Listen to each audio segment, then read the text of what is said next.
I'm Allison, and welcome to another episode of Listen Now, Read Later, the podcast that leads you to your next favorite novel by reading you short stories.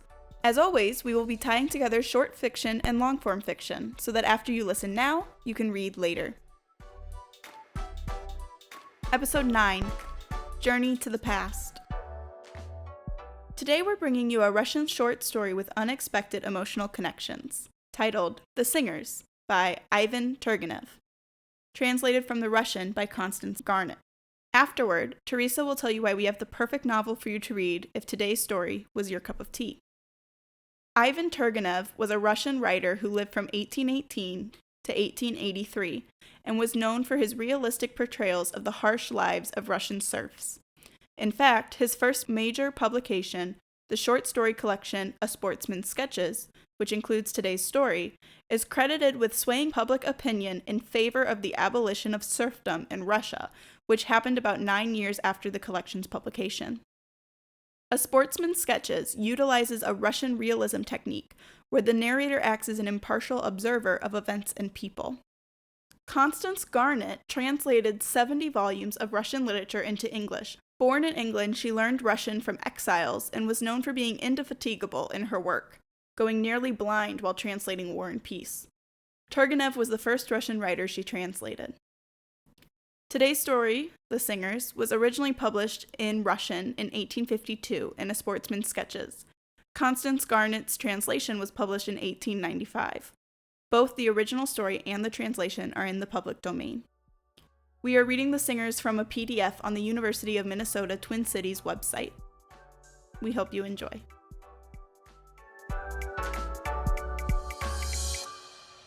The Singers by Ivan Turgenev.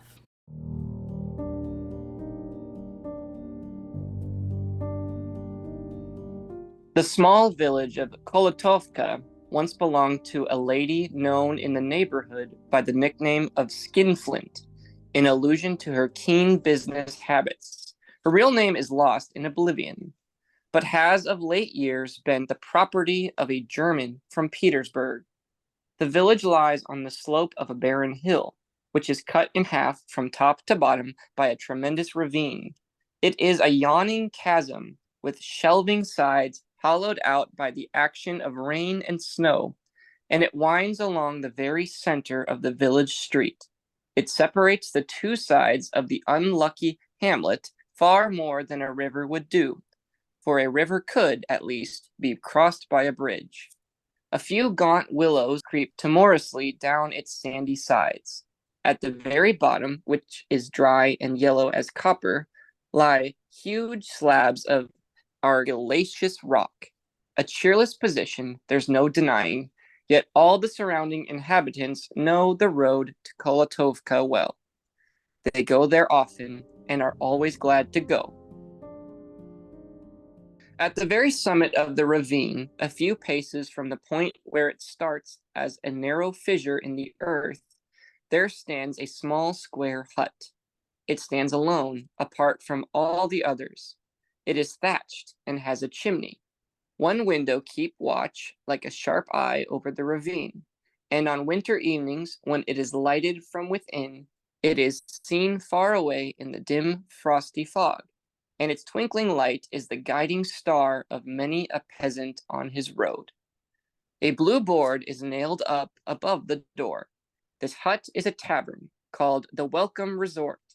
Spirits are sold here, probably no cheaper than the usual price, but it is far more frequented than any other establishment of the same sort in the neighborhood. The explanation of this is to be found in the tavern keeper, Nikolai Ivanitch.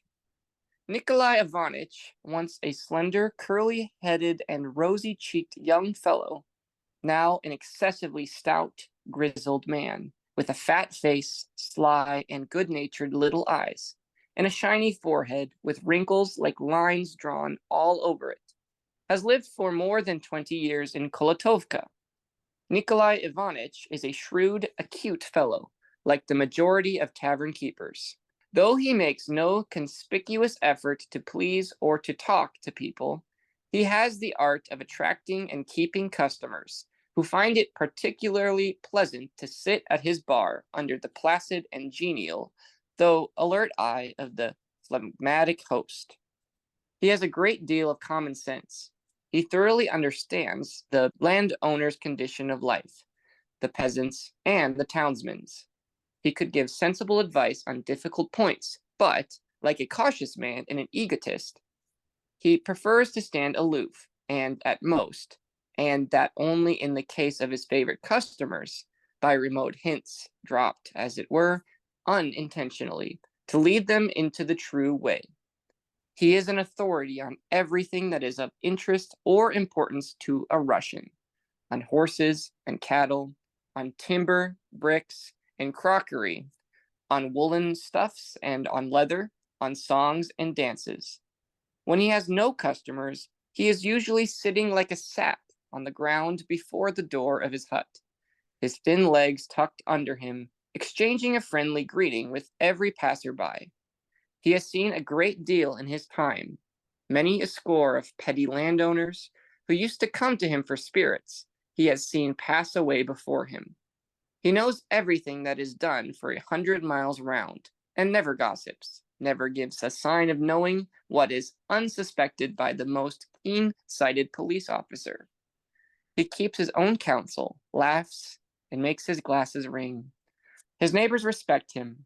The civilian general, Sharatonko, landlord highest in rank in the district, gives him a condescending nod whenever he drives past his little house. Nikolai Ivanitch is a man of influence. He made a notorious horse dealer return a horse he had taken from the stable of one of his friends. He brought the peasants of a neighboring village to their senses when they refused to accept a new overseer, and so on. It must not be imagined, though, that he does this from a love of justice, from devotion to his neighbor. No, he simply tries to prevent anything that might, in any way, interfere with his ease and comfort. Nikolai Ivanitch is married and has children. His wife, a smart, sharp-nosed, and keen-eyed townswoman, has grown somewhat stout of late years, like her husband. He relies on her in everything, and she keeps the key of the cash box. Drunken brawlers are afraid of her. She does not like them. They bring little profit and make a great deal of noise. Those who are taciturn and surly in their cups are more to her taste. Nikolai Ivanitch's children are still small.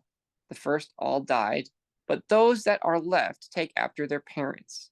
It is a pleasure to look at their intelligent, healthy little faces. It was an insufferably hot day in July when, slowly dragging my feet along, I went up alongside the Kolotovka ravine with my dog towards the Welcome Resort. The sun blazed, as it were, fiercely in the sky, baking the parched earth relentlessly. The air was thick with stifling dust. Glossy crows and ravens with gaping beaks looked plaintively at the passers-by, as though asking for sympathy. Only the sparrows did not droop, but, pluming their feathers, twittering more vigorously than ever as they quarreled among the hedges, or flew up altogether from the dusty road and hovered in gray clouds over the green hemp fields. I was tormented by thirst. There was no water near. In Kolotovka, as in many other villages of the steppes, the peasants, having no spring or well, drink a sort of thin mud out of the pond. For no one could call that repulsive beverage water. I wanted to ask for a glass of beer or kvass at Nikolai Ivanitch's. It must be confessed that at no time of the year does Kolotovka present a very cheery spectacle, but it has a particularly depressing effect when the relentless rays of a dazzling July sun pour down full upon the brown, tumble-down roofs of the houses and the deep ravine, and the parched, dusty common over which the thin, long-legged hens are straying hopelessly, and the remains of the old manor house, now a hollow gray framework of an aspen wood, with holes instead of windows, overgrown with nettles, wormwood, and rank grass, and the pond black, as though charred and covered with goose feathers, with its edge of half-dried mud, and its broken-down dike near which, on the finely trodden, ash-like earth, sheep, breathless and gasping with the heat, huddled dejectedly together, their heads drooping with weary patience, as though waiting for this unsufferable heat to pass at last. With weary steps, I drew near Nikolai Ivanitch's dwelling, arousing in the village children the usual wonder manifested in a concentrated, meaningless stare, and in the dogs an indignation expressed in such hoarse and furious barking that it seemed as if it were tearing their very entrails, and left them breathless and choking, when suddenly, in the tavern doorway, there appeared a tall peasant without a cap, in a frieze cloak, girt about below his waist with a blue handkerchief. He looked like a house serf. Thick gray hair stood up in disorder above his withered and wrinkled face. He was calling to someone hurriedly, waving his arms, which obviously were not quite under control. It could be seen that he had been drinking. Come along. He stammered, raising his shaggy eyebrows with an effort. Come, Blinkard, come along. Ah, brother, how you creep along, upon my word. It's too bad, brother. They're waiting for you within, and here you crawl along. Come. Well, I'm coming, called a jarring voice, and from behind a hut a little, short, fat, lame man came into sight. He wore a rather tidy cloth coat, pulled half on, and a high-pointed cap right over his brows, which gave his round, plump face a sly and comic expression. His little yellow eyes moved relentlessly about. His thin lips wore a continual forced smile, while his sharp, long nose peered forward saucily in front like a rudder. I'm coming, my dear fellow. He went hobbling toward the tavern. What are you calling me for? Who's waiting for me? What am I calling you for? Repeated the man in the frieze coat reproachfully. You're a queer fish, Blinkard. We call you come to the tavern, and you ask what for. Here are honest folks all waiting for you. Yakov the Turk, and the Wild Master, and the boothkeeper from Ziedstra. Yakov's got a bet on you with the boothkeeper. The stake's a pot of beer for that one that does best, sings the best. I mean, do you see? Is Yakov going to sing? Said the man addressed as Blinkard with lively interest. But isn't it your humbug, Gabbler? I'm not humbugging. Answered the gabbler with dignity. It's you are crazy. I should think he would sing since he's got a bet on it. You precious innocent. You noodle, Blinkard. Well, come in, simpleton. Retorted the Blinkard. Then give us a kiss at least, lovely. Stammered the gabbler, opening wide his arms. Get out, you great softy. Responded the Blinkard contemptuously, giving him a poke with his elbow, and both, stooping, entered the low doorway. The conversation I had overheard roused my curiosity exceedingly. More than once rumors had reached me of Yakov the Turk as the best singer in the vicinity, and here was an opportunity all at once of hearing him in competition with another master of the art. I quickened my steps and went into the house. Few of my readers have probably had an opportunity of getting a good view of any village taverns, but we hunters go everywhere. They are constructed on an exceedingly simple plan. They usually consist of a dark outer shed and an inner room with a chimney, divided in two by a partition, behind which none of the customers have a right to go. In this partition, there is a wide opening cut above a broad oak table. At this table, or bar, the spirits are served. Sealed up bottles of various sizes stand on the shelves, right opposite the opening. In the front part of the room devoted to customers, there are benches, 2 or 3 empty barrels, and a corner table. Village taverns are, for the most part, rather dark, and you hardly ever see on their wainscoted walls any of the glaring cheap prints which few huts are without. When I went into the welcome resort, a fairly large party were already assembled there. In his usual place behind the bar, almost filling up the entire opening in the partition, stood Nikolai Ivanitch in a striped print shirt. With a lazy smile on his full face, he poured out with his plump white hand 2 glasses of spirits for the Blinkard and the Gabbler as they came in. Behind him, in a corner near the window, could be seen his sharp-eyed wife. In the middle of the room was standing Yakov the Turk, a thin, graceful fellow of 23, dressed in a long-skirted coat of blue nankin. He looked a smart factory hand, and could not, to judge by his appearance, boast of very good health. His hollow cheeks, his large, restless gray eyes, his straight nose, with its delicate, mobile nostrils, his pale brown curls brushed back over the sloping white brow, his full but beautiful, expressive lips, and his whole face betrayed a passionate and sensitive nature. He was in a state of great excitement. He blinked, his breathing was hurried, his hands shook as though in fever, and he was really in a fever. That sudden fever of excitement which is so well known to all who have to speak and sing before an audience. Near him stood a man of about 40, with broad shoulders and broad jaws, with a low forehead, narrow Tartar eyes, a short flat nose, a square chin, and shining black hair, coarse as bristles. The expression of his face, a swarthy face with a short of leaden hue in it, and especially in his pale lips, might almost have been called savage, if it had not been so still and dreamy. He hardly stirred a muscle. He only looked slowly about him like a bull under the yoke. He was dressed in a sort of surtout, not over new, with smooth brass buttons. An old black silk handkerchief was twisted round his immense neck. He was called the Wild Master. Right opposite him, on a bench under the holy images, was sitting Yakov's rival, the booth-keeper from Zizdra. He was a short, stoutly built man of about 30, pockmarked and curly-headed, with a blunt, turn-up nose, lively brown eyes, and a scanty beard.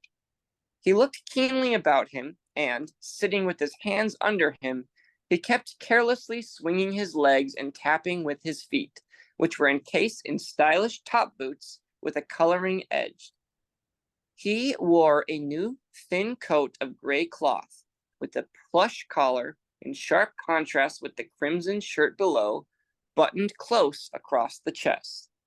In the opposite corner to the right of the door, a peasant sat at the table in a narrow, shabby smock frock, with a huge rent on the shoulder. The sunlight fell in a narrow, yellowish streak through the dusty panes of the two small windows, but it seemed as if it struggled in vain with the habitual darkness of the room. All the objects in it were dimly, as it were, patchily lighted up. On the other hand, it was almost cool in the room, and the sense of stifling heat dropped off me like a weary load directly as I crossed the threshold. My entrance, I could see, was at first somewhat disconcerting to Nikolai Ivanitch's customers, but observing that he greeted me as a friend, they were reassured, and took no more notice of me. I asked for some beer, and sat down in the corner, near the peasant in the ragged smock.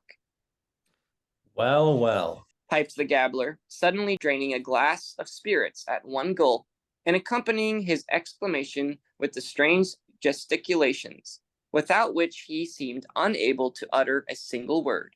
what are we waiting for? If we were going to begin, then begin. Hey, Yakov?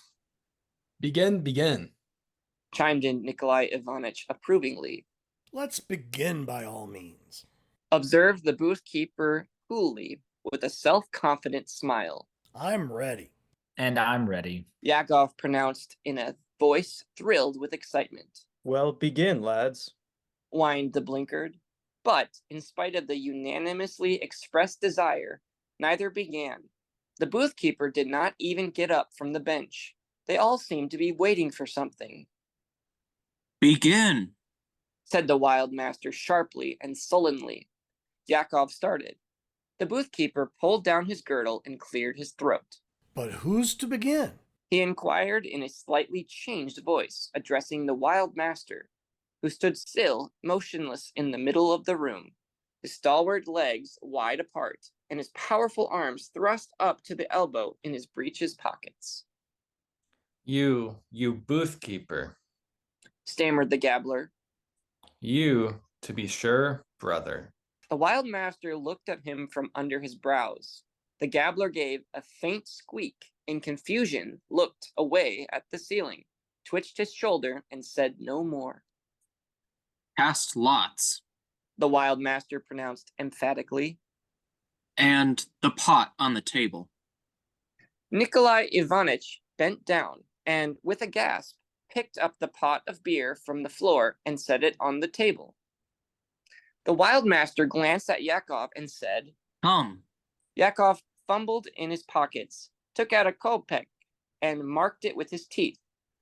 The booth keeper pulled from under his skirts of the long coat a new leather purse, deliberately untied the string, and, shaking out a quantity of small change into his hand, picked out a new kopeck.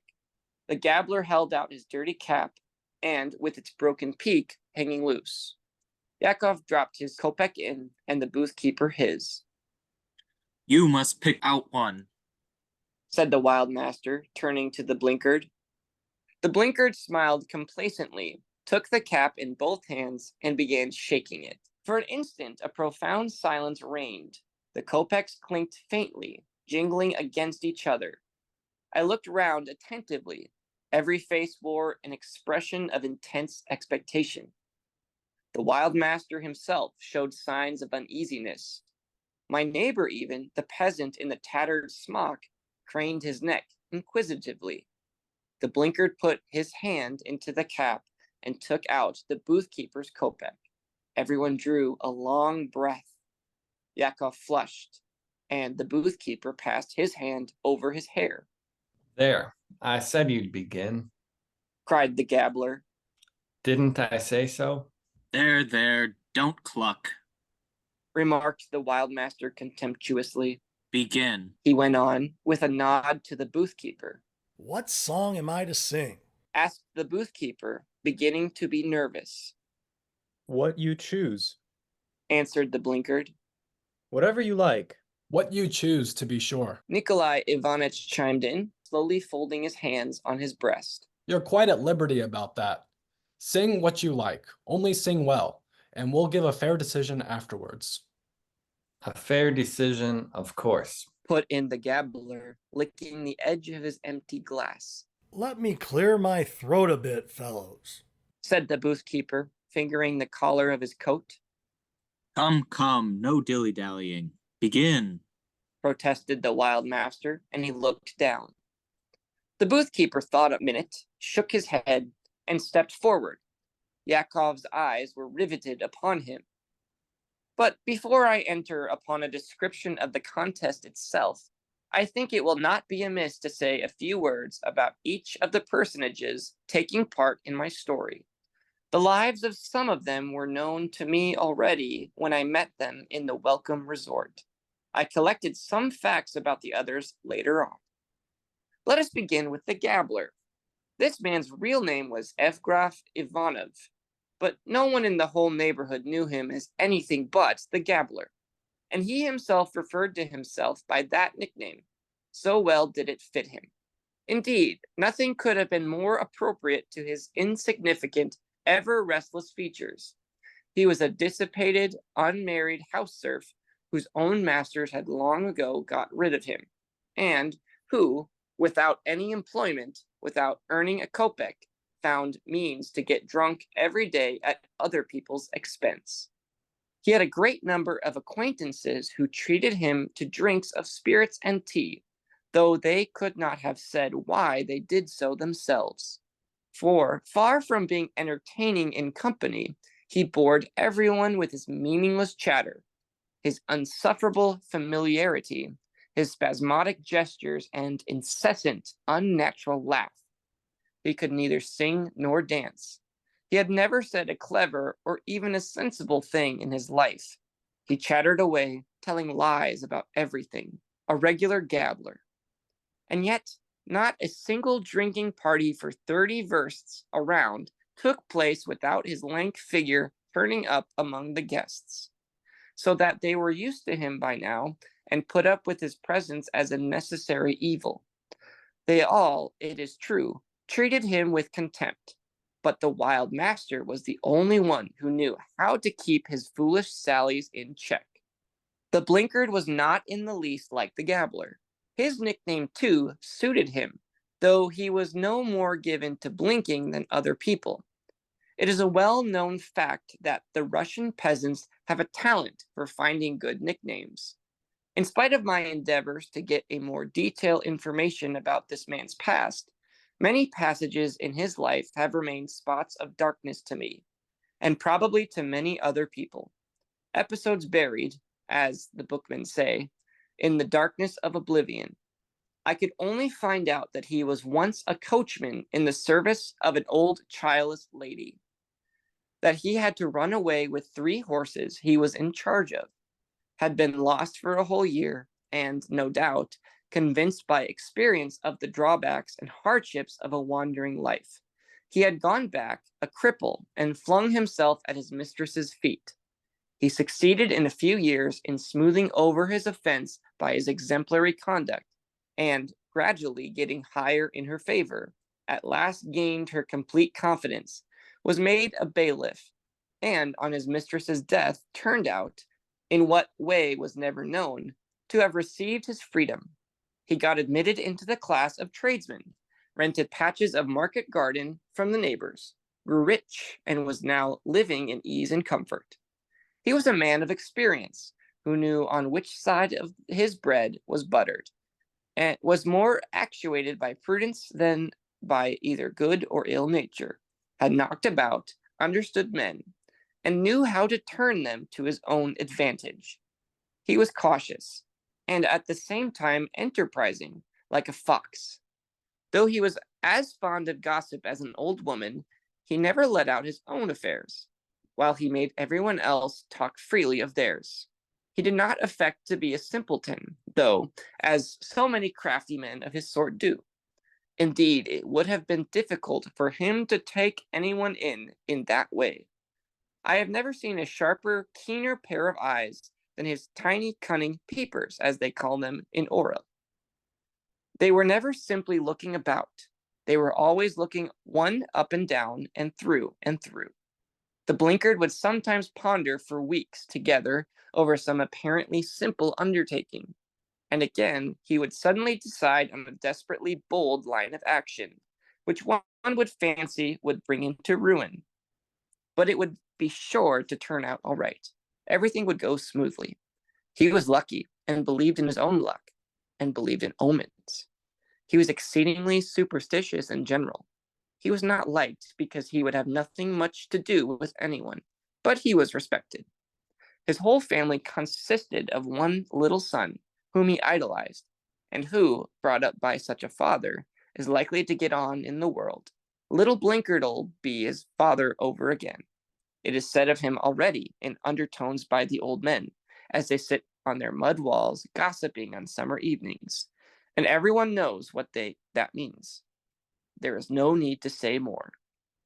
As to Yakov the Turk and the booth-keeper, there is no need to say much about them. Yakov, called the Turk because he actually was descended from a Turkish woman, a prisoner from the war, was by nature an artist in every sense of the word, and by calling, a ladler in a paper factory belonging to a merchant. As for the booth-keeper, his career, I must own, I know nothing of. He struck me as being a smart townsman of the tradesman class, ready to turn his hand to anything. But the wild master calls for a more detailed account. The first impression the sight of this man produced on you was a sense of coarse, heavy, irresistible power. He was clumsily built, all in one piece, as they say among us. But there was an air of triumphant vigor about him, and, strange to say, his bear-like figure was not without a certain grace of its own, proceeding, perhaps, from his absolutely placid confidence in his own strength. It was hard to decide at first to what class this Hercules belonged. He did not look like a house serf, nor a townsman, nor an impoverished clerk out of work, nor a small ruined landlord, such as takes to being a huntsman or a fighting man. He was, in fact, quite individual. No one knew where he came from or what brought him into our district. It was said that he came of freeholder stock, and had once been in the government service somewhere. But nothing positive was known about this. And indeed, there was no one from whom one could learn, certainly not from him. He was the most silent and morose of men, so much so that no one knew for certain what he lived on. He followed no trade, visited no one, associated with scarcely anyone. Yet he had money to spend. Little enough, it is true, still he had some. In his behavior, he was not exactly retiring. Retiring was not a word that could be applied to him. He lived as though he noticed no one about him and cared for no one.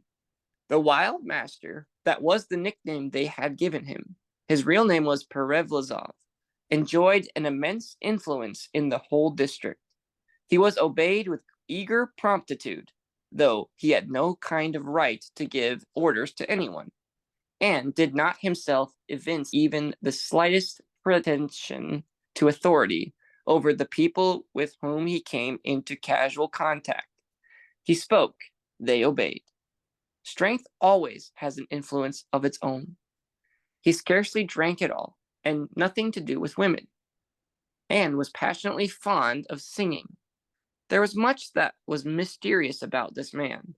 It seemed as though vast forces sullenly reposed within him, knowing, as it were, that once roused, once bursting free, they were bound to crush him and everything that came in contact with him. And I am greatly mistaken if, in this man's life, there had not been some such outbreak. If it was not owing to the lessons of experience, to a narrow escape from ruin, that he now kept himself so tightly in hand.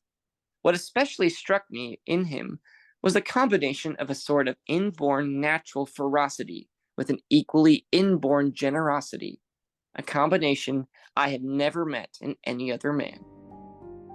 And so the booth keeper stepped forward, and, half shutting his eyes, began singing in high falsetto. He had a fairly sweet and pleasant voice, though rather hoarse. He played with his voice like a woodlark, twisting and turning in incessant roulades and trilling up and down the scale, continually turning to the highest notes, which he held and prolonged with special care. Then he would break off, and again suddenly take up the first motive with a sort of go-ahead daring. His modulations were at times rather bold, at times rather comical. They would have given a connoisseur great satisfaction, and have made a German furiously indignant. He was a Russian tenor de gracia, tenor leger. He sang a song to a lively dance tune, the words of which, all that I could catch through the endless maze of embellishments, ejaculations, and repetitions, were as follows. A tiny patch of land, young lass, I'll plough for thee, and tiny crimson flowers, young lass, I'll sow for thee. He sang. All listened to him with great attention. He seemed to feel that he had to do with really musical people, and therefore was exerting himself to do his best. And they really are musical in our part of the country. The village of Sergeyevskoye on the Orel High Road is deservedly noted throughout Russia for its harmonious chorus singing. The booth keeper sang for a long while without evoking much enthusiasm in his audience. He lacked the support of a chorus, but at last, after one particularly bold flourish, which set even the wild master smiling, the gabbler could not refrain from a shout of delight. Everyone was roused. The gabbler and the blinkard began joining in an undertone and exclaiming, Bravely done. Take it, you rogue. Sing it out, you serpent. Hold it. That shake again, you dog, you. May Herod confound your soul. and so on. Nikolai Ivanitch behind the bar was nodding his head from side to side approvingly. The gabbler at last was swinging his legs, tapping with his feet and twitching his shoulder, while Yakov's eyes fairly glowed like coal, and he trembled all over like a leaf, and smiled nervously. The wild master alone did not change countenance, and stood motionless as before, but his eyes, fastened on the booth keeper, looked somewhat softened, though the expression of his lips was still scornful. Emboldened by the signs of general approbation, the booth-keeper went off in a whirl of flourishes and began to round off such trills, to turn such shakes off his tongue, and to make furious play with his throat, that when at last, pale, exhausted, and bathed in hot perspiration, he uttered the last dying note, his whole body flung back. A general united shout greeted him in violent outburst. The gabbler threw himself on his neck and began strangling him in his long bony arms.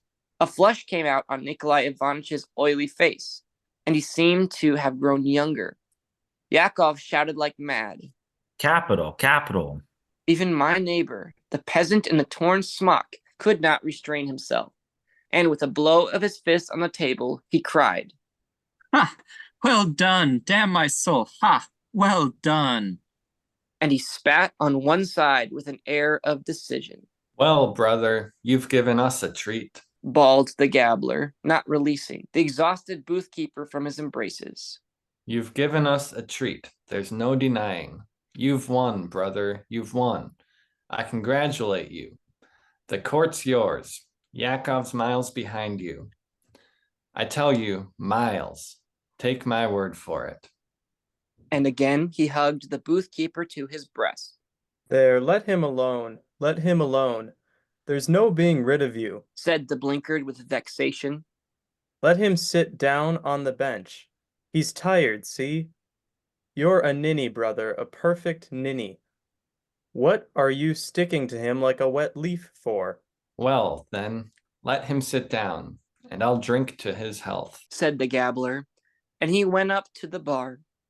At your expense, brother. He added, addressing the booth-keeper.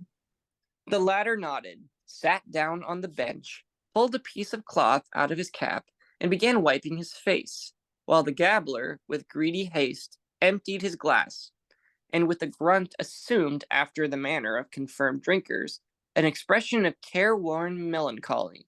You sing beautifully, brother, beautifully. Nikolai Ivanitch observed caressingly. And now it's your turn, Yakov. Mine now, don't be afraid. We shall see who will win. We shall see. The booth-keeper sings beautifully, though. 'Pon my soul he does. Very beautifully. Observed Nikolai Ivanitch's wife, and she looked with a smile at Yakov. Beautifully, ha! Repeated my neighbor in an undertone. Ah, a wild man of the woods. The gabbler vociferated suddenly, and going up to the peasant with the rent on his shoulder, he pointed at him with his finger, while he pranced about and went off in an insulting guffaw. Ha! Ha!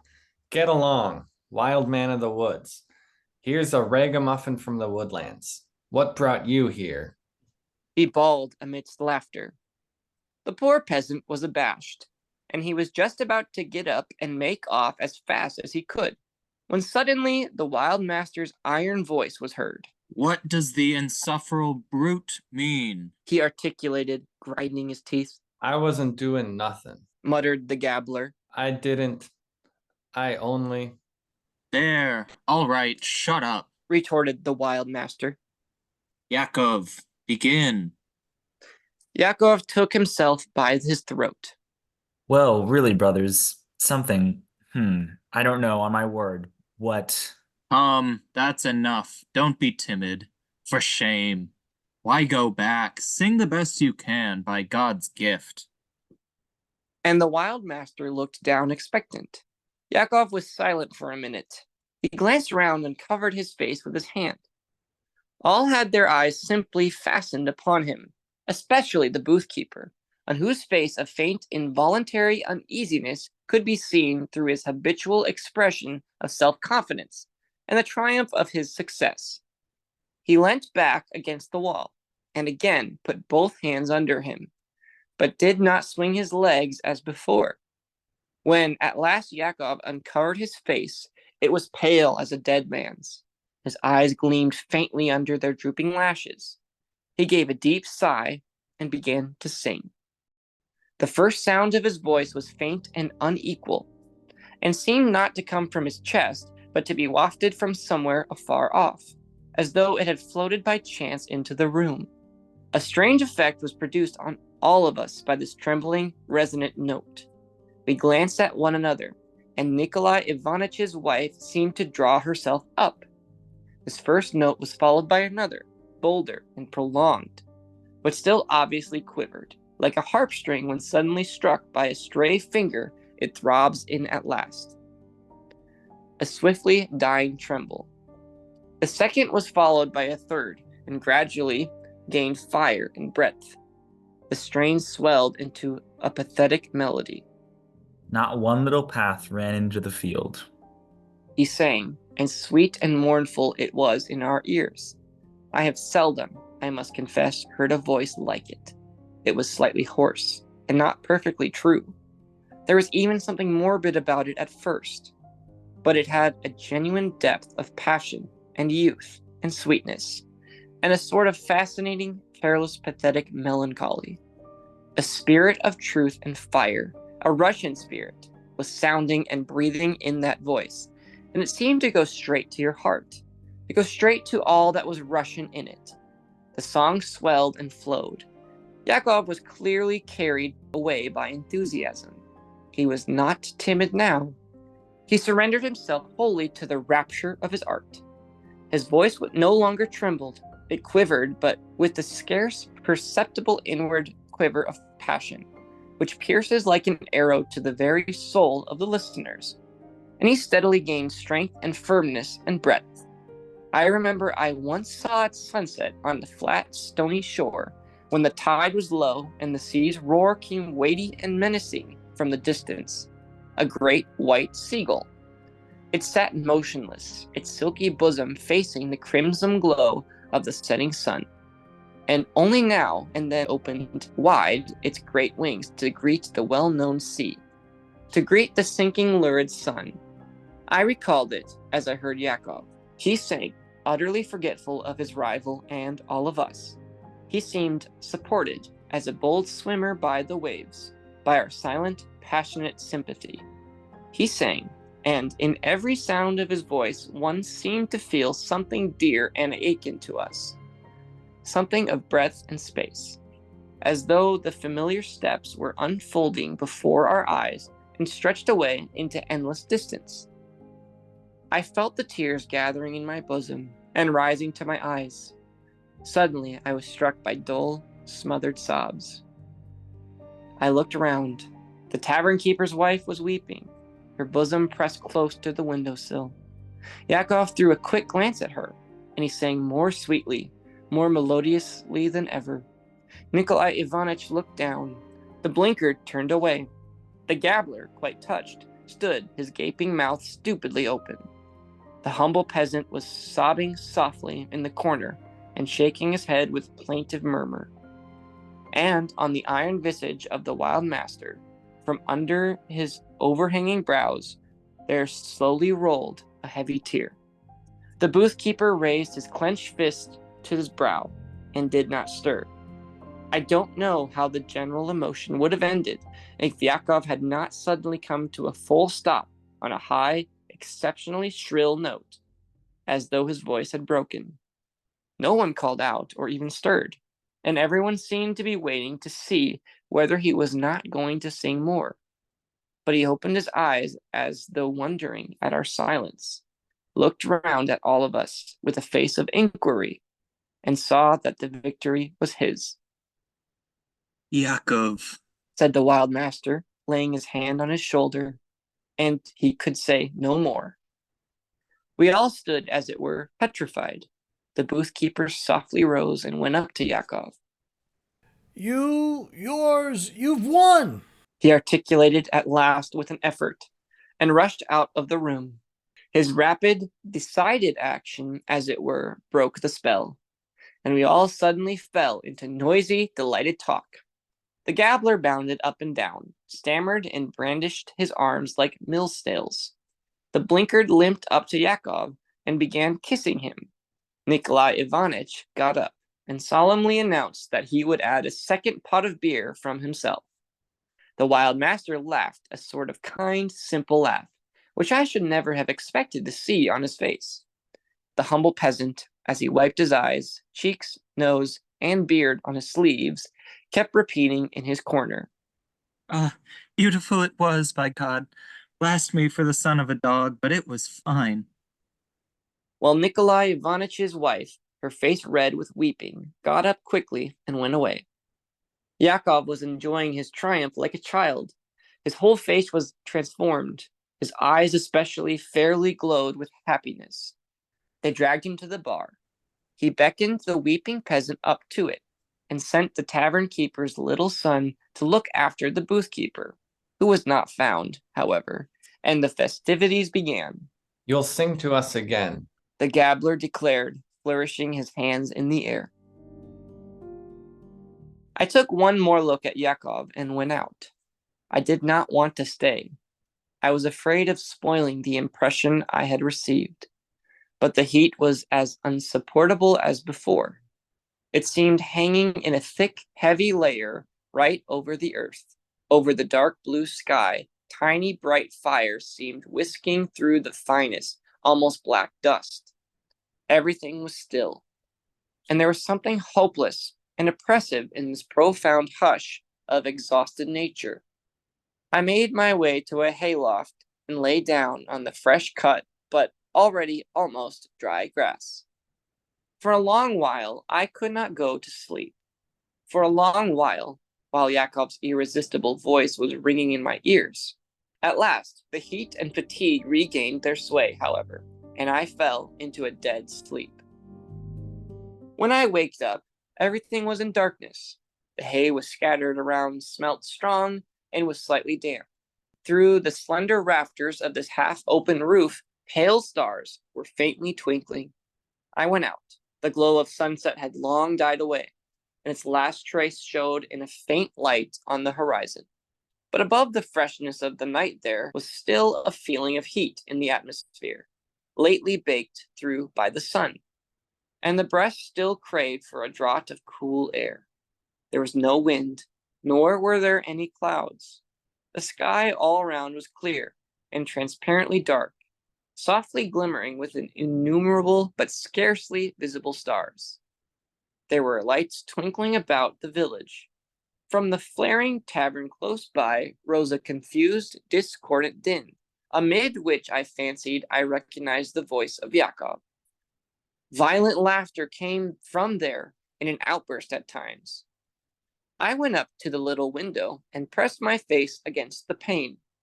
I saw a cheerless, though very animated scene. All were drunk, all from Yakov upwards. With the breast bared, he sat on a bench and, singing in a thick voice a street song to a dance tune, he lazily fingered and strummed on the strings of a guitar. His moist hair hung in tufts over his fearfully pale face. In the middle of the room, the gabbler, drunk as a lord and without his coat, was hopping about in a dance before the peasant in the gray smock. The peasant, on his side, was with difficulty stamping and scraping with his feet, and grinning meaninglessly over his disheveled beard. He waved one hand from time to time, as much as to say, "Here goes." Nothing could be more ludicrous than his face. However much he twitched up his eyebrows, his heavy lips would hardly rise, but seemed lying upon his scarcely visible, dim, and mawkish eyes. He was in that amiable frame of mind of a perfectly intoxicated man, when every passerby, directly he looks him in the face, is sure to say, "My brother, what a sight you are."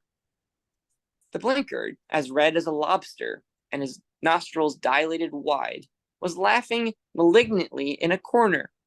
Only Nikolai Ivanitch, as befits a good tavern keeper, persevered his composure unchanged. The room was thronged with many new faces, but the wild master I did not see in it. I turned away with rapid steps, and began descending the hill on which Kolotovka lies. At the foot of this hill stretches a wide plain. Plunged in the misty waves of the evening haze, it seemed more immense, and was, as it were, merged with the darkening sky. I walked with long strides along the road by the ravine, when all at once, from somewhere far away in the plain, came a boy's clear voice. Entropka! Entropka!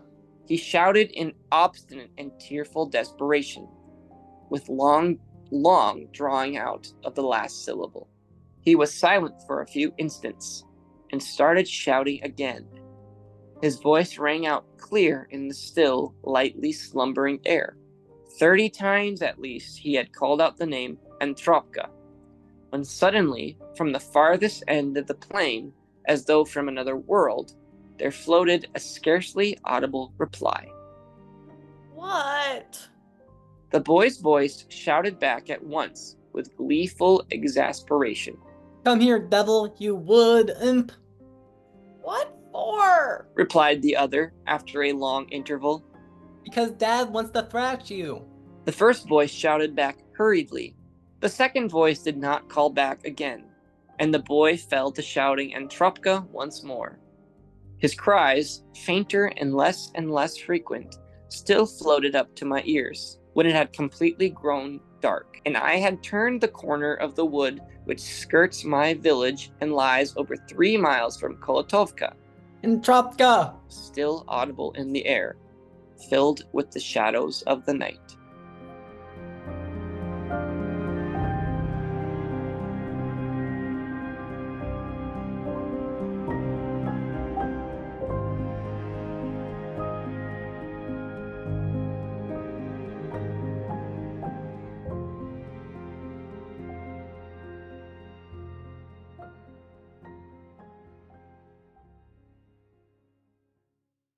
Now that you've listened, here's what to read later. The Singers is a glimpse in time. The story seems to be an ordinary day, with people who seem to know each other well. The contest would have perhaps been extraordinary to the locals, but what really makes it noteworthy, and the reason we still read it today, is the narrator's outside perspective. So if you enjoy a story that takes you back in time, if you appreciate a narrator with a unique perspective, if you want to feel your feelings like Yakov's listeners, and if you love to see an outsider get unexpectedly emotionally attached, then you have to read The Book Thief by Markus Zusak. Death is familiar with Liesel. In 1939 Germany, death is very busy, and yet death has taken note of this little girl. He is there when she steals her first book, The Gravedigger's Handbook, beside her brother's grave. She intrigues him and thus becomes a narrator of what should have been the rather ordinary life of a young foster child. Instead, her life becomes filled with words and pictures and hope and heartbreak, so much so that death and the reader can feel them too. The Book Thief is a personal favorite of our team's. It's an emotional story told in a beautifully unique and powerful manner. The book is so well known because it's so well written. We know that you will love it as much as we do. So if you enjoyed The Singers, then you have to read The Book Thief by Markus Zusak. Thanks for listening to this episode of Listen Now, Read Later. Follow us on Instagram for fun extras and updates on our next episode. Want to support local booksellers and this podcast? Buy The Book Thief and any other books you want through our bookshop.org affiliate store. Now it's time for you to go read the book, and we'll catch you when you listen later.